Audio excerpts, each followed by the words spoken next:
तमिलनाडु विधानसभा ने सनातन और हिंदू राजनीति के सामने खड़ी सबसे बड़ी चुनौती को बहुत साफ तरीके से सामने रख दिया है।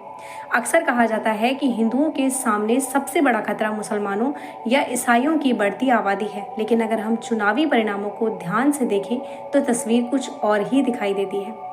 असम में लगभग 40% मुस्लिम आबादी होने के बावजूद वहां हिंदू सरकार बनी।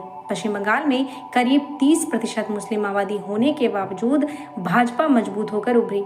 इसका मतलब साफ है कि केवल संख्या ही सत्ता तय नहीं करती। अगर संगठन, रणनीति और एकजुटता मजबूत हो तो कम संख्या होने के बावजूद भी राजनीतिक प्रभाव बनाया जा सकता है। अब तमिलनाडु को देखें। 2026 की अनुमानित आबादी के अनुसार वहां लगभग 87.58% हिंदू हैं, जबकि ईसाई और मुसलमान दोनों करीब 5.86% हैं। फिर भी वहां ऐसी राजनीति मजबूत होती दिखाई दे रही है जो खुले तौर पर सनातन विरोध की बात करती है। सवाल यह नहीं है कि अल्पसंख्यक कितने हैं, सवाल यह है कि बहुसंख्यक समाज कितना संगठित है। तमिलनाडु में हजारों मंदिर हैं। देश के सबसे बड़े और प्राचीन हिंदू आस्था केंद्र वहां मौजूद हैं। 2011 की जनगणना के अनुसार राज्य के हर जिले में हिंदू बहुमत में है।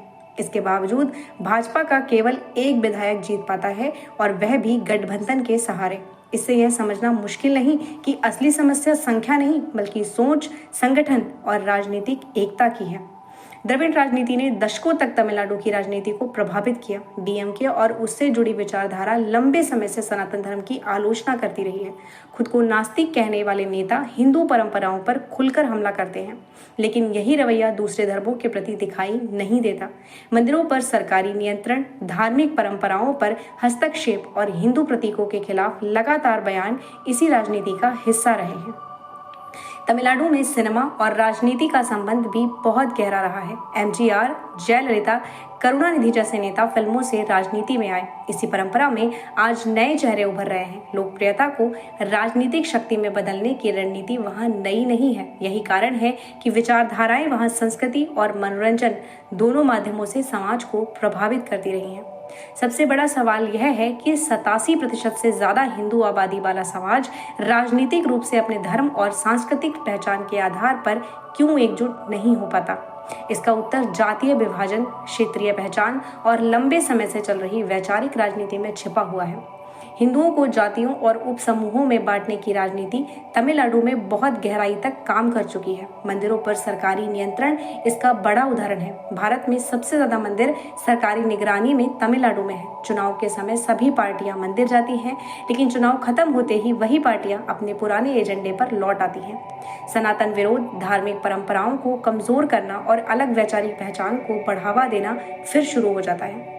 दीपाधून जैसे मामलों ने भी यह दिखाया कि हिंदू धार्मिक अधिकारों के लिए लोगों को अदालत तक जाना पड़ता है। हाई कोर्ट और सुप्रीम कोर्ट तक मामला पहुंचने के बाद भी धार्मिक परंपराओं को सीमित तरीके से ही अनुमति मिली। ऐसे उदाहरण यह सवाल खड़ा करते हैं कि बहुसंख्यक समाज अपने ही धार्मिक स्थलों पर इतना असहाय क्यों दिखाई देता है। यह पूरी बहस केवल चुनाव की नहीं बल्कि संगठन और मानसिकता की है। संख्या तब तक ताकत नहीं बनती जब तक समाज संगठित ना हो। पश्चिम बंगाल, असम, उत्तर प्रदेश और महाराष्ट्र जैसे राज्यों में जहां हिंदू मतदाता बड़े स्तर पर संगठित हुए, वहां राजनीतिक परिणाम अलग दिखाई दिए। लेकिन जहां समाज बिखरा रहा, वहां दूसरी विचारधाराएं मजबूत होती चली गई। स्वामी विवेकानंद ने कहा था कि अगर हिंदुत्व को अध्यात्म और इस्लाम जैसा संगठन एक साथ आ जाए तो हिंदू धर्म का कोई मुकाबला नहीं होगा। अध्यात्म हिंदू समाज के पास हमेशा से रहा है, लेकिन संगठन की कमी बार बार कमजोरी बनकर सामने आती है। तमिलनाडु चुनाव ने एक बात बहुत स्पष्ट कर दी है कि केवल आबादी के आंकड़ों से भविष्य तय नहीं होता।